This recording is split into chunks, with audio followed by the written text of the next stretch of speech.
We'll begin with Rick Peters of Eaton Corporation. Rick? So to start, about 2 years ago, I was approached by one of our managers, and we realized very quickly in the marketplace that we can't develop the tools to give to our channel partners, our employees, our customers to either specify our product. We have our partners constantly coming to us saying, hey, I need images, I need data so I can put it on our e-commerce store.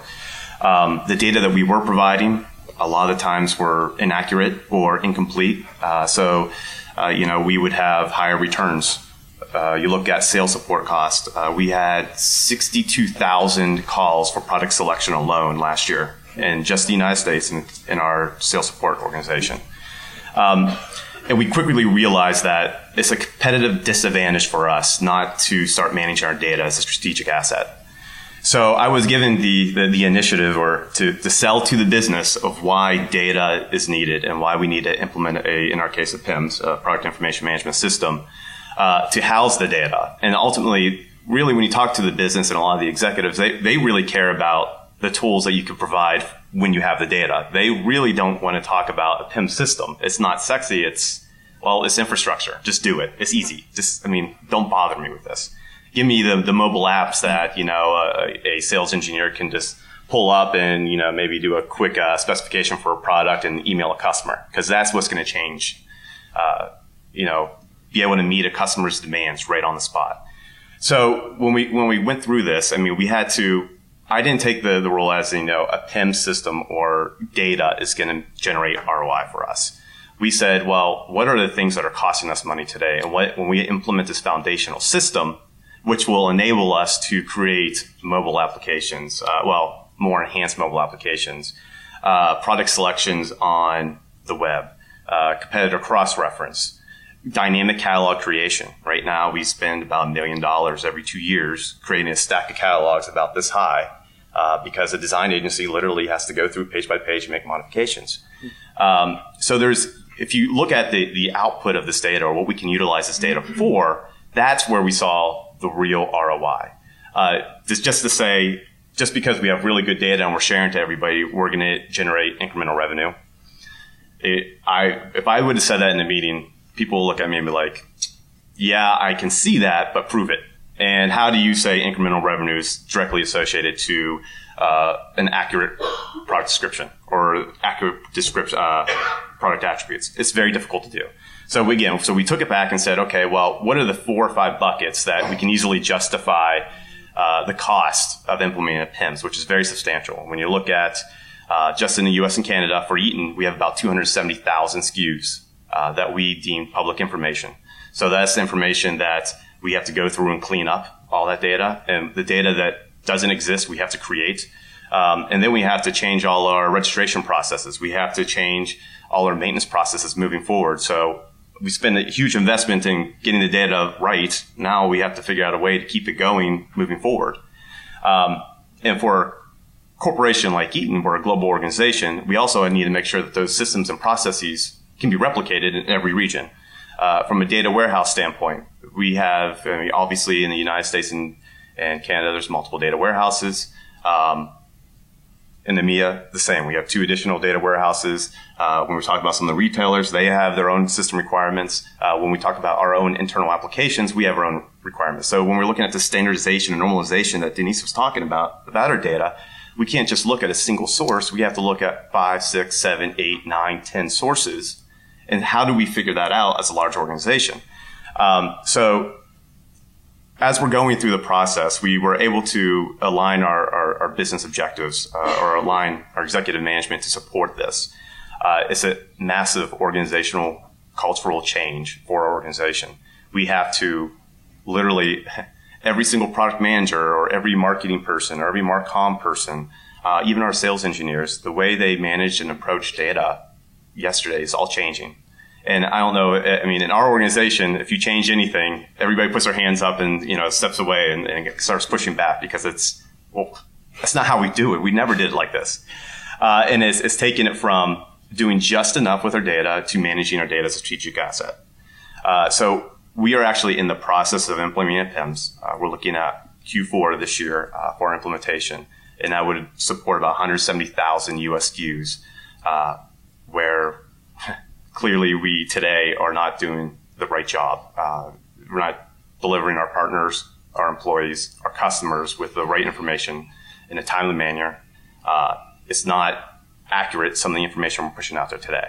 And then directly after that, those tools and systems and processes are going to go in place, and that's where we're going to start seeing our ROI. We're looking at a 10% reduction in sales support costs. We're looking for productivity gains with our sales engineers in the U.S., looking to 2.5% to 5% increase in productivity gains. Product managers, we did surveys. They spend 1.25 days a week managing product data. We're looking to cut that by 50%. So these are just some statistics and things that when you start adding all these dollars together, it really is a lot of money. When we did our IRR on this, our internal rate return, it was 98% in a 3-year period. So it's a very easy sell, ultimately, once we get all the lines of data. So coming from a large organization that hates change and doesn't look at product data as something that's very exciting, and selling that need and actually changing our culture globally, it's a very difficult thing to do. I'm sure a lot of manufacturers are facing that today, and that's my story. That's where we're at today. We're moving forward. We're lucky to have an acquisition with the Cooper Group that have already established themselves a mature footprint from an MDM standpoint. We have a Moeller acquisition again from in EMEA that has again another very mature master data management footprint. So we're taking the best practice of those and really trying to incorporate into our strategy and making a true global strategy for all of Eaton. So that's our story. Looking forward to our discussion, and that's where we're at. Thank you very much, Rick.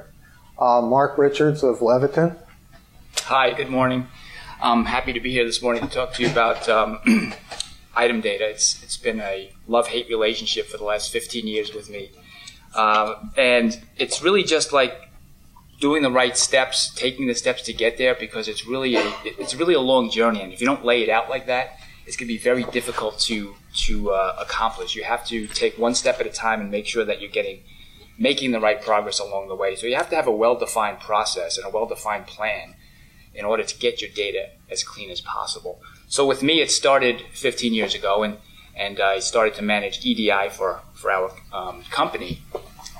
And the funny thing about it is pre-EDI, our data was just as bad. It's just that the keyers would take the data, they put it in the system, they fix it on the fly, and no one would know any different. But what EDI enabled our company to do is look at this data holistically and say, wow, this is a huge problem now, because we can't get the data in our system because it's not something Mark Richards is doing with EDI. It's actually bad data. So people were coming to my office and telling me, why is EDI broken? And the fact was it wasn't. It just was transporting what it was given. So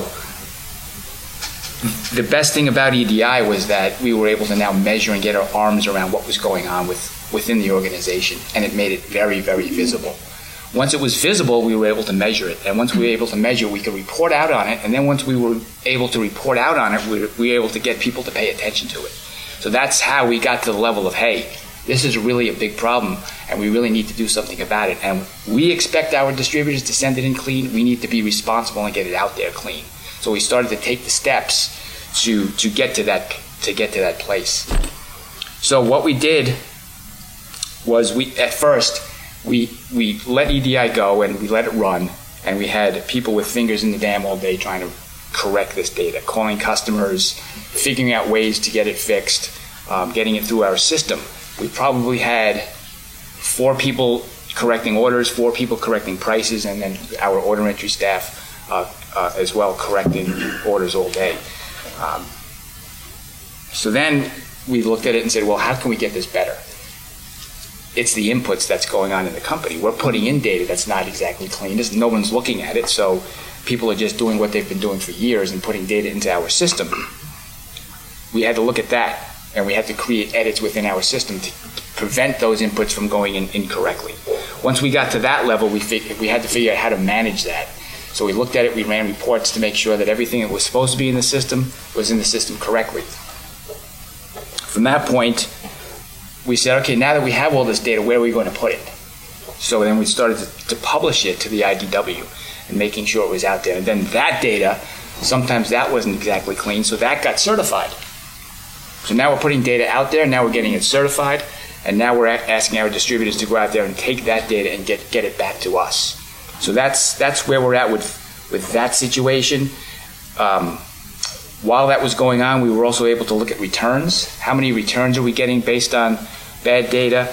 How many reshipments were we doing based on bad data? How many invoice deductions are we getting because of pricing and bad data? So all of that was very measurable to us. And as we went through this and started publishing clean data, we were able to see every single aspect of those measurements go down, go in the right direction. And we were able to finally get our arms around it and say, here's the progress we've made. Now we're spending less time and energy on reactively handling data, and now we're able to put those same resources on proactively managing data and making sure that it's clean the first time. Then came this thing called the internet. And that changed things as well. As Steve mentioned, now people wanted to go out there and they wanted descriptions for selling. Our data was never published directly out there on a public site for people to see, so now that was another challenge for us. So now, instead of all this logistical data, now we had data for consumers to see, and our distributors wanted that as well because they want to get to the next step and build an e-store. So now that is where we're at, publishing enhanced data attributes or enriched data attributes, as they're called, to start to load up images, to start to load up spec sheets, to start to load up clean selling features for the items.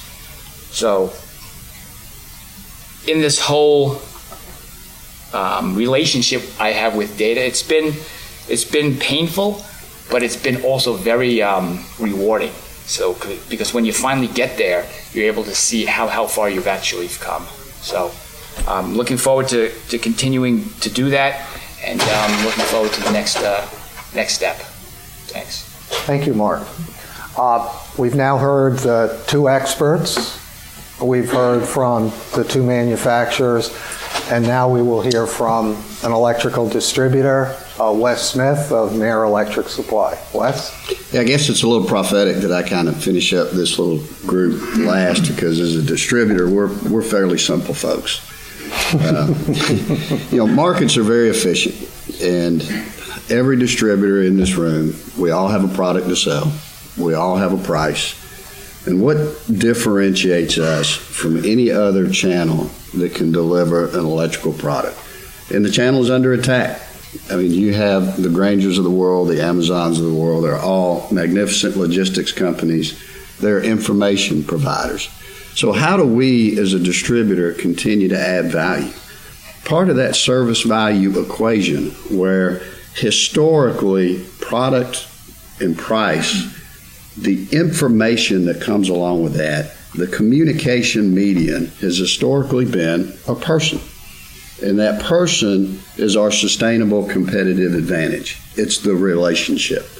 And the relationship has been defined by the ability to bridge the gap between need and solution. And as this world evolves and the different communication mediums evolve, the information is now flowing electronically. So our competitors that are attempting to attack our channel are spending hundreds of millions of dollars to create a communication medium, the delivery of that service of value equation in a different way. And I look at our channel and I say, how do I compete with that? I'll give you a simple, very simple story. We got our CIO in the back of the room, Barry Carden. He was on the last panel. One of the things we do as a distributor, the first part of every year, we break up into 3 executive teams. We go visit every location at Mayer Electric. It's a pretty big time commitment, 51 locations across 8 states, now 9. And Barry and I went down to Sylacauga, Alabama, population 2,000. And we're sitting in our front lobby, two people on a counter, very small branch, and we're sitting there waiting for 5 o'clock to come along so we can have our meeting. This gentleman walks in, he's got an electrical uniform on. He's carrying this thing in his hand, looks kind of big and bulky, and he sets it up on the counter. He says, y'all got one of these? Our folks start looking at it. I mean, they're bending it, twisting it every way, finding the little tags on there. What are the items? They're looking at catalogs and stuff.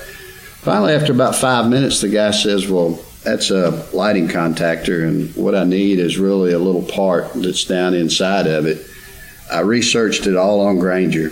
I pulled up all the technical specifications. I did all the research. This is what I really need, but y'all were here in town, and I thought you might have one. Oh, So what was our sustainable competitive advantage at that point? It happened to be proximity. It happened to be location close to the customer because the customer wanted it now. But the information, what would have happened if the logistics system of the company where they got the information was able to deliver that product now? To the definition of the customer, what now might have meant. In our industry, part of the value we bring is the end user is not ultimately efficient. So their ability to plan, their ability to get that product at the time they needed it, provided an opportunity for me to fill a gap for their lack of planning. Well, if they become better planners, that's a threat to me. So this whole concept of markets are efficient. It will find its way. I have to have a sustainable system to deliver that information. And today I don't have it. We talk about product quality. We talk about product data. I bet every manufacturer in here has a magnificent catalog and a magnificent navigation tool for folks to come to your site, to navigate through your site to find exactly what they want. Anybody want to disagree with me? Yet your distributor partners don't have that same capability because we as two groups came together and created this magnificent theoretical process called IDEA. And I'm on the board. I have a vested interest in the success of IDEA because it means a sustainable channel. Yet we have this problem that we have great catalogs over here, yet we can't get that same information that would create the same information flow source through our channel. We got to think about that. Why do the top 5 electrical distributors that represent 20% of the industry all build their own catalogs? A, they cannot afford to wait. It's a competitive issue. B, they have the mass and the capital to do it. Therefore, they do. The rest of us have created this organization called IDEA. And there is a big gap, a huge gap, between what we all think we're providing, from a manufacturer, what I think I'm providing to IDEA versus what actually comes out the other side. To its simplistic nature of a top-banded platinum, gold level platinum provider of data to IDEA. We needed simple quantity package information. And we go back and we get this high-banded data provider, and there's not a single package quantity in the data. Yet we banded it platinum. We banded it platinum because they provided 20,000 SKUs. Well, the number of SKUs is not the measure of data that's actually usable in our industry. So we have to somehow fill this large chasm between what exists at the manufacturer level and what your channel to market, that today is the most efficient channel to the market, providing that data in some format that's actually usable in a myriad of business systems. That is a tremendous challenge. And to do that, we can't just commit a resource here or a resource there. We have to commit some very significant brain power and dollars to create this system. And today it's simple. Today we're talking about parts and pieces. If we all listen to what the moderator and the speakers were talking about on the stage yesterday, when parts and pieces actually become systems and the complexity goes an order of magnitude of 2 or 3x, yet we're still down here struggling with just parts and piece data. And what attribute to put it so it actually, a fuse actually gets into a catalog in a section called fuses. That's pretty simple.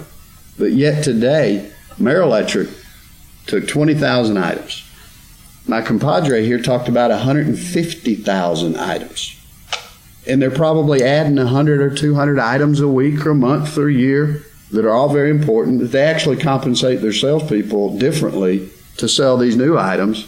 Yet I'm just trying to get the basic 20,000, and I had to put 10 people in a room to take high-quality banded data and move them around so they were actually in a catalog section that a customer could come in and say, I want a fuse, and I want this type of fuse, so that it was actually smooth and efficient. Because if they can't come to our site, the channel, and efficiently get to that product in a time frame that in their mind is reasonable, which every day the next person that comes wants it a little bit faster. Otherwise, they're going to the site where they can get a little bit faster. Our channel is under attack, and this issue is critical. I'm done.